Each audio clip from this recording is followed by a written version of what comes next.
Hello and welcome to Liam's Lyceum. I'm your host, Liam, and today I have another tag video for you.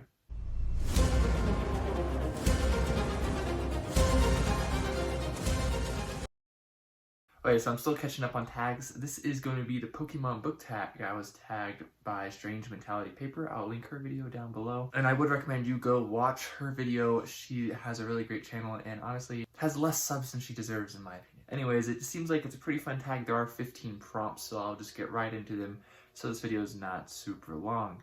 Okay, so these are all related to Pokemon, as you could have probably guessed by the title of it. But number one is starters. What is the book that got you into reading? So, I mean, I could list several books, and I'm sure the book that got me into reading is something I don't remember way back in my early days of like first or second grade. But the book that really got me into reading, and I've never stopped since then, because I would occasionally enjoy a book, Twilight by Stephanie Meyer. Yeah, we're going with that one. I read this when I was 12. No, I read this when I was 11, actually. I finished a series, Breaking Dawn, when I was 12. And I mean, it wasn't like fantastic at the time. I remember really liking it, and I just wanted more after reading it. I wanted to read more, and so yeah, that. Number two, Pikachu. What is a classic you will always love? This is hard because I don't know if I read a lot of stuff that I would consider classic. I don't know, because I could say like Fawford and the Great Mouse, for example, even though I haven't finished the series yet, or even though I haven't read nearly much of his work, Robert E. Howard. But for this one, just because I know it counts as classic, I'll put The Count of Monte Cristo by Alexandre Dumas. I've never actually read this in English. I do plan on reading it at some point. I really love the adaptation I've seen, which is the one with Gerard Depardieu. I've read an abridged version in French. I realize it's abridged, but my French isn't good enough to read an unabridged version, so I do plan on reading it in English at some point as well, but I really enjoyed it when I read it in class, so that, I guess. Number three, Zubat. What is a book you lost interest in because of the hype? So I actually don't have any. Just a couple years ago, I would listen to other people's opinions more and just base their opinions and just assume based off because they really liked it that I would really like it. And I got a lot of disappointment or mixed results because of that. And because of that, I use different techniques, so to speak, to figure out what I will enjoy. And so I can't say personally, at least none come to mind, for a book that I was interested in and then lost interest in before I ever read it. I can't think of a single one. Number four, Ditto. A book that reminds you of other books or tropes, but you still love anyway. I guess one I've read recently this year would be Empire of Silence. It reminded me of Dune, The Name of the Wind, and though I read it afterwards, it definitely reminded me a little bit of the Book of the New Sun. Regardless, I know some people have some problems with the tropes and the sort of coming-of-age story. I thought it was awesome. I thought it was great, amazing even. So, Empire of Silence by Christopher Rocchio, for those interested. It's actually my first review I ever did. 5. Snorlax. A book or series you have not started because of the sheer size. I don't really not start books because of their size or the series. It really all depends on my mood. I'll read any book series really of any size. And so, I mean, I decided to read all Forgotten Realms books, which I guess is not one series, but in total it's like 293 or 94 stories, or more than that maybe even. And so, that's a lot, right? And so I'm not afraid to start stuff like that. There are definitely some series out there that I haven't started, sort of because I don't feel like I have the time. I'm in the middle of so many series. In fact, I might make a video about all the series I'm in the middle of right now. And so I don't really have any series that I'm just like kept away from because of the size. Not that I can think of. I mean, I'm more likely maybe to start the Last King of Austin Art series once the 4th book is out. That's really it, I guess. 6. Gangar, a book that keeps you up all night. So I guess lots, but I guess most recently, as far as I'm thinking, would be Howling Dark by Christopher Rocchio, which is the sequel to Empire of Silence, as I previously mentioned here. 7. Nido-Queen or Nido-King, Bookish OTP. I don't know what OTP stands for, but I put best couple here. So this is a Mistborn Era 1 spoiler. So just close your ears for a second, but Ellen and Vin. I'll just leave it at that. 8. Rapidash Fire, hot, fast-paced read. So again, I'm just trying to go with what I read recently. I mean, because I read like The Way of Kings, for example, in 2 days when I first read it. I think I read The Name of the Wind in 2 days as well, around that same time. But recently, I also read The Forgetting Moon in 2 days, which is a pretty hefty book. So yeah, we'll just go with The Forgetting Moon by Brian Lee Durfee. I also have a review for that. It's pretty good. I enjoyed it. 9. Evie, a series you'll never get tired seeing spin-offs for. So I don't really know if I read series that have books that I would consider spin-offs. I mean, I guess I could say Halo. I've gone years at a time without reading a Halo novel, but I still decently enjoy them when I do read them. And I guess you could consider basically all of the books that are not the original 6 spin-offs. So, Halo.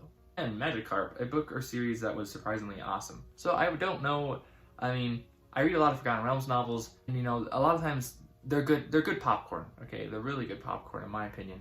But you're not looking for some amazing stuff or some next level like writing or anything most of the time. But I was really surprised by the Finder's Stone trilogy by Kate Novak and Jeff Grubb. I really enjoyed those books, even when they swift gears a lot in the second book, when you have one of the side characters, like one of the support characters, becoming the main character, along with a character that was just like not very important at all in the first book. And really love those books. The first book would be Azure Bonds. I'll probably put that on the screen. So anyways, I love those as Forgotten Realms books. They're one of the earliest Forgotten Realms books, actually. So, 11. Legendary, an overhyped series you are excited to read. So I guess just for this, I thought of Malazan. I have no clue when I will read this. I have no clue. Most books I want to get to are not anything I describe as overhyped, just from what type of things I like to read, at least recently. And so, but I do want to get to Malazan eventually. I decided that at some point this year. When I'll do that, I have no clue. I don't even have the first book, so I have no clue. But Malazan. And is it overhyped? I don't know. I'll have to see for myself. Number 12, Mew and Mew-Two, a collector's edition you wished you owned. So I have one Fafhrd and Grey Mouser book by Centipede Press, the latest one that they've done, I'm pretty sure, which is The Swords of Linkmar, if I'm remembering correctly. So I don't have the previous 4, and they're really expensive now if you find them online. They're like $400 expensive if you find maybe like one copy on eBay. I don't remember if I've checked the Biblio, but they're all expensive. And I would love to have them. I think they look so nice, and I'm loving Liber. I'm planning to get Swords in the Mist here soon, and I'll definitely be doing a review for that. But the Centipede Press versions of Fafhrd and the Grey Mouser. Poké, a debut novel you're excited for. This one's hard because I feel like I should put like a more indie author recents thing here. But I mean, and while I am excited for some, but I'm trying to think of what I'm most excited for. And so I will be reading, hopefully here in November, for Sword and Sorcery in November. If you haven't heard about it, join me and read some Sword and Sorcery. 2 debuts I'm looking forward to, even though I hear mixed reviews different about this first one. That's Conan the Invincible by Robert Jordan. I hear negative things about from Sword and Sorcery fans. So this is actually going to be the buddy read, and I'll go into more on that on the buddy read videos. So that's I guess you'll get the inside deets on what the buddy read will be. But also I'm looking forward to Conan and the Emerald Lotus by John C. Hawking. I hear really, really, really great things about this Conan story. Of course, that is not by R.E.H. And I look forward to that one as well. I believe it was his Hawking's debut. I'm not actually sure on that, but I believe it was. And then 14, an auto-buy author for you. I guess like Brandon Sanderson. If I ever see anything by Ed Greenwood in the wild, I definitely buy that as well. Likely there'll be more. In fact, they don't come out with new books, and I don't see them ever. I don't have very good bookstore options around me. But Vance, like Jack Vance and Fritz Leiber, almost certainly would be auto-buy if I did see something by them. 15, Servers Down, a book release you've been waiting for on forever. So the first Kindle book I ever read, which was way back in 2012 or so, I'm not entirely sure, and that was Prince Armistice and the Dragon by T.S. Church, who is actually more well known for his 3 RuneScape novels he wrote. Tom is a great guy. I love talking to him online, and his first self-published book, this Prince Armistice and the Dragon book, was really good. And I really enjoyed it, but it was supposed to be a prelude to a trilogy, which I believe was supposed to be called The Saint and the Dragon. I have not heard anything about these books being written in years, and I don't know if he's still working on them or even planning on releasing them, but they're definitely books I've been waiting for more than anything for several years now, so that would be my answer for that one. Okay, anyways, that's the Pokemon book tag. I hope you enjoyed. I don't really know who to tag. I feel like I'll tag Kate and Tony from An Erudite Adventure if you feel like doing this, and anyone else who really wants to do it. I'm not really good at this tagging thing, I feel like. Yeah, so it's an open tag, I suppose, as well, if you want to do it. I don't have a problem with that. So anyways, this has been Liam with Liam's Lyceum. Thank you for watching. I'll catch you next time.